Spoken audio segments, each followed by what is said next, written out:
Hello, everyone. I'm even shorter than Laura. Okay, so I'm going to tell you a little story about believing in love. It's also a story of deceit, which is maybe a little odd. So I'm going to go back to my college days. This is making me sound terrible, isn't it? Okay, so I went to Gustavus Adolphus College. There you go. Yes, is this better? Oh, that is better. Look at that. Wow, okay. So I went to Gustavus Adolphus College, where I worked at the writing center. I heard some spoons back there. That's the appropriate response to that statement. What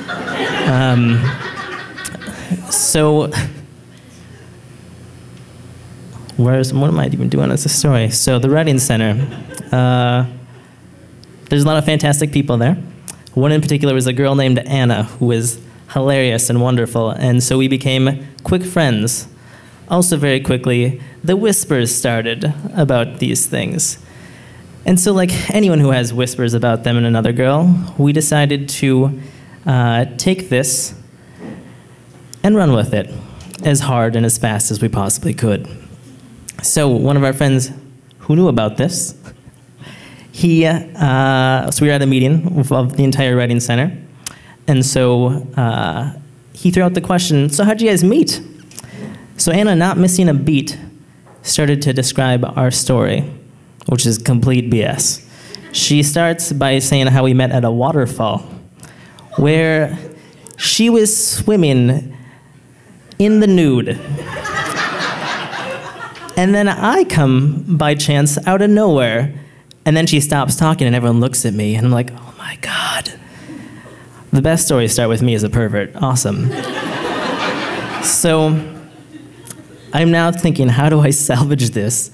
And so this is where I go. So I look at her and I say, well, I came around that corner and I just locked eyes with her.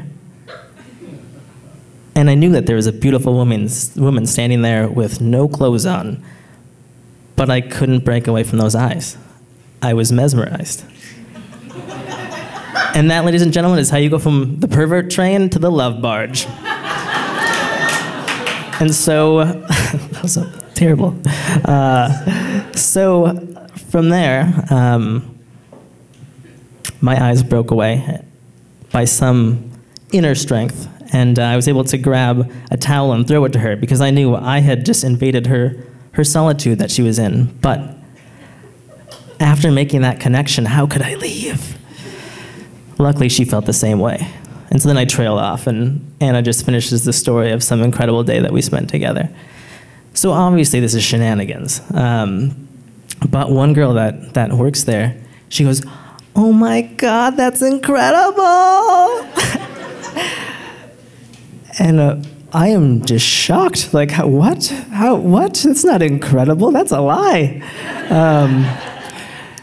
But to understand this better, this girl, we'll call her Mary. Mary was sheltered. Mary has probably experienced more life through reading books than through actually doing life. She's basically the opposite of Laura, who has lots of life experience, can't read. So,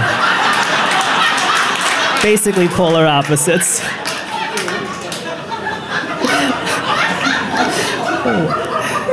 So, as our meeting goes on, Anna and I are looking at each other just in shock. Like, how can she legitimately not believe this? But we're not sure. But a week later, I get a frantic phone call from Anna going, she believes it, she believes it, she believes it. I'm like, who is she and what does she believe?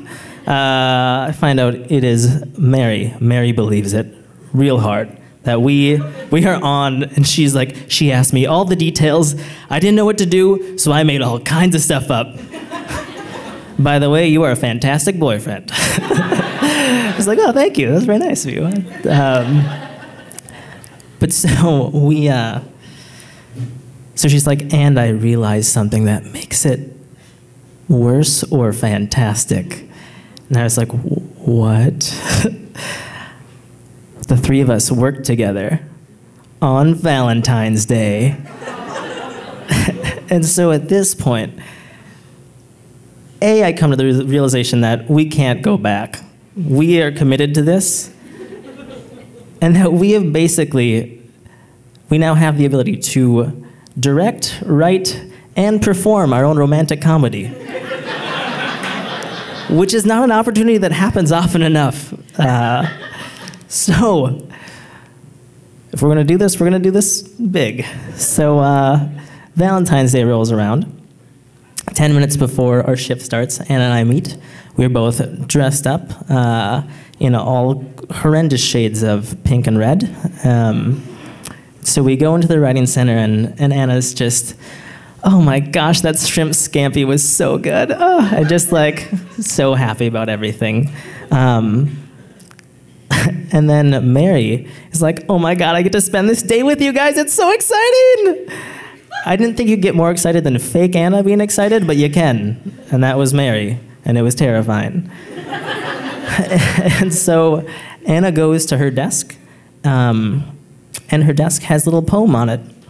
And this poem leads her down a path of scavenging, a scavenger hunt. And so she finds random things along the way within the English building. Anything from a massage from these little hobbit hands to a massive box of chocolates. Like, we're saying like a gnome-sized box of chocolates. This thing is huge. And no, I did not spend money on this ruse. Her ex-boyfriend, who was pursuing her still, sent it to her that day. So we used it. Because why let it go to waste? Why let it go to waste? So...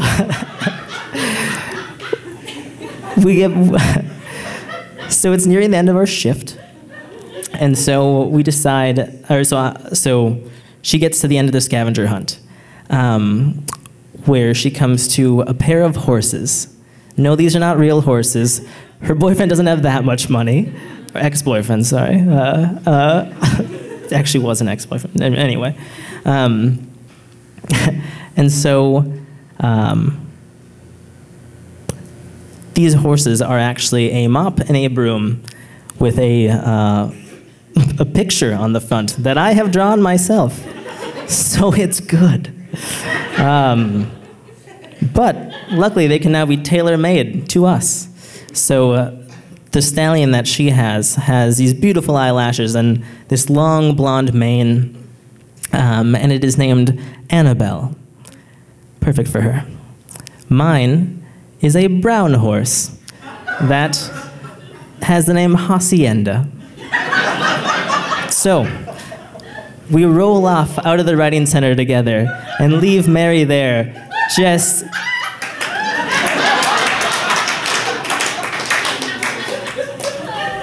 So finally, it's nearing the end of that school year.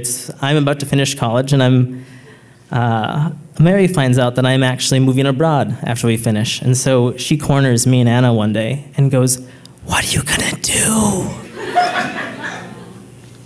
And Anna looks at her and goes, "Love will prevail."